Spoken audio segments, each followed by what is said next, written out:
3 hours until Election Day. Yay, democracy! As many as 140 million Americans may flex our electoral muscles by the end of tomorrow night if predictions from both campaigns are borne out.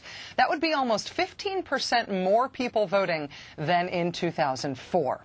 Now, the scary question today is our election system ready for 140 million voters? Is tonight the calm before a very chaotic storm tomorrow? Today, the candidates canvassed the country on their last full day of campaigning.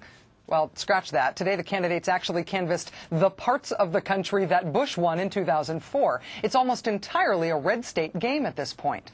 On the McCain-Palin schedule, Florida, Tennessee, Indiana, New Mexico, Nevada, Arizona, Ohio, Missouri, Iowa, and Colorado, all states President Bush won in 2004. Obama and Biden also covered Florida, Missouri, and Ohio. They added to that list of red states with trips to North Carolina and Virginia today as well. The only blue state that got some election eve attention was Pennsylvania. John McCain and Joe Biden both traveled there today. So where the candidates were today tells a big part of the story. It mirrors exactly what we've been talking about in my big, awkward football analogy on the show this week. As the clock winds down, this game is almost entirely being played on Senator McCain's side of the field. He's playing defense in what have been thought of as reliably red states, like North Carolina and Virginia and Indiana. And that fact has a lot of Obama supporters giddy tonight. But with this particular brand of giddiness comes some risk as well. There is the possibility that Obama might be spending his time, his energy, and his money just to lose a state like Indiana by 1 point instead of the 20 points by which the Democrats usually lose states like that. Close only counts in horseshoes and hand grenades, so a loss is a loss no matter how narrow the margin or how much it cost Obama to narrow that margin. The other major risk, the one that may be keeping the Obama brain trust up at night, is that if you're counting on winning states that aren't usually in play come Election Day, then you're counting on systems that are relatively untested under the weight of unprecedented voter turnout. You're counting on states that aren't used to the pressure of close presidential elections. That's like finding out that you're going to be your doctor's first ever open heart surgery patient. It's like finding out that those brand new sneakers you've never tried on before are the ones you'll have to run the marathon in tomorrow. Maybe it'll work out great, but that's a lot riding on something that is untested. States like Pennsylvania and Florida and Ohio, they're not necessarily good at running elections, but because they're almost always battleground states, they are used to the pressure. Officials know what to expect. States like North Carolina, Virginia, Nevada, well, they're bracing for unprecedented conditions tomorrow, and there's no do-overs here. Breakdowns and chaos on Election Day are not really bipartisan. They favor the side that benefits from lower turnout, the side that wants the least number of votes cast and counted as possible. And frankly, in all candor, that is the Republican side, as they and conservative activists have self-defined for more than a generation. They want everybody to vote. I don't want everybody to vote. Elections are not won by a majority of people. They never have been from the beginning of our country, and they are not now. As a matter of fact, our leverage in the elections, quite candidly, goes up as the voting populace goes down. That's conservative activist Paul Weyrich speaking a generation ago at the height of the Reagan Revolution in 1980. He went on to found the Heritage Foundation. Conservatives think that a smaller vote total helps them. Chaos on Election Day, therefore, helps them. Even before Election Day this year, we are already seeing signs of strain in the system. Just look at the early voting process. Lines stretching out for 7, 8, 9 hours in states like North Carolina and Florida. In Kansas City, Missouri tonight, there are reports of people waiting 8 hours in line to cast absentee ballots. And how's the state of Colorado handling the added pressure of being a swing state this time around? Well, according to the Denver Post, some elections officials there don't think they will be finished counting mail-in ballots until after Election Day. Quote, it could be well into Wednesday before they have final results in Colorado. So, yay, new battleground states? The state Obama headquarters may be watching the closest and worrying about the most. Virginia, Virginia, Virginia. What would Election Day chaos and strain look like in Virginia tomorrow? Well, let's take just one precinct in Norfolk as an example. According to the Los Angeles Times, in this one precinct, voter registration is up more than 40% since 2004.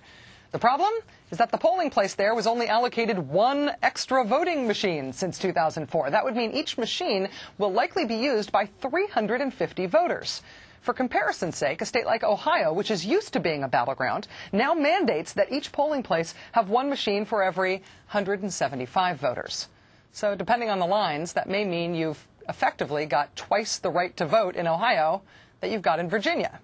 Is this the weak link in Obama's grand 50-state strategy? Joining us now is former Virginia Governor Douglas Wilder. He is currently the mayor of Richmond, Virginia, and he is a Barack Obama supporter. Governor Wilder, it's great to have you back on the show. Thanks for joining us. It's always good to be with you, Rachel, and I really like the outlook that you've been expressing in terms of let's look to what might happen and be prepared for it. Well, as you know, Virginia is not used to being a presidential battleground. There are plenty of close elections in Virginia, but not at the presidential race. Are you concerned about potential chaos tomorrow? Yes, I am concerned about it. I've expressed that concern. I said that I would have liked to have seen the lines, the voting lines, stay open because of the hopefully 3 hours difference. Keep them open for 2 or 3 hours longer. People don't have to break their necks and rush. The unfortunate thing is that people who brought the action in the court waited a little bit, waited a little too late. I have been assured by Governor Tim Kaine, my friend, and likewise a supporter of Obama, that all is well, that people are prepared.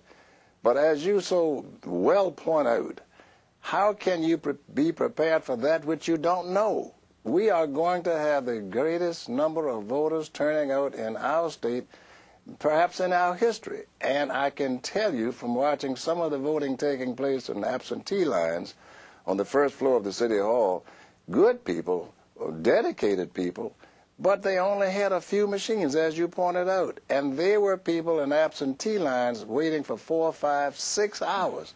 The judge that heard the case today in the federal court said he himself had to wait 2.5 hours to vote absentee right across the street from the balloting place. So if we are an advanced society, if our democracy is going to monitor elections all over the world and to tell other people how to do it, we have the money, we have the brains, we have the technology. Why not use it? Why not make voting an enjoyable thing, something that people can enjoy all through the day? Why not make it a longer period of time? Not mandated, but why don't states and the representatives of the people understand that this is our opportunity to show the rest of the world? I've been talking with media people from all around the world who are watching our election, and it's very important that we do it right, because if we don't, who are we to blame but ourselves? Governor Wilder, you mentioned that NAACP lawsuit on which there was a ruling today from the federal judge. There will not be a mandatory preemptive extension of the voting hours from 7 p.m., or the closing times from 7 p.m. to 10 p.m. There's one other technical issue that I've been concerned about, I've been sort of following. I understand that Virginia is one of 8 states that's using touchscreen machines, and there's no state requirement that tells the polling places that they've got to have emergency paper ballots on hand in the event that any of those machines break down. From what you know about what's going to happen in Richmond and across the state, are you satisfied that good contingency plans are in place? They say that, and I had a personal conversation with our registrar's representative this afternoon in the City Hall. I talked with representatives of the state registrar's office, and they say, we're ready, we're well positioned. Well, how do you know when you have never seen anything like this? What have you put on additional people to the extent? Have you put on extra machines to the extent? Paper ballots ought to be in total abundance. And I think there's going to be a time when we return to 2 things. One, paper and pencil and ballot, and the electronic vote. Some states, for instance, I talked to some people in some countries even. It's a choice. If you want to vote electronic, fine. If you want to vote paper and old-fashioned, you can. But let's simplify it. But for whatever reasons, it doesn't make any sense for us in this stage of technology to have to wait till Wednesday to know what an election is. We've gone through some very tough times in this country. Some people have thought some things that didn't happen as they should have happened. We can't afford to repeat that, particularly in this election, because the eyes of the entire world are upon us.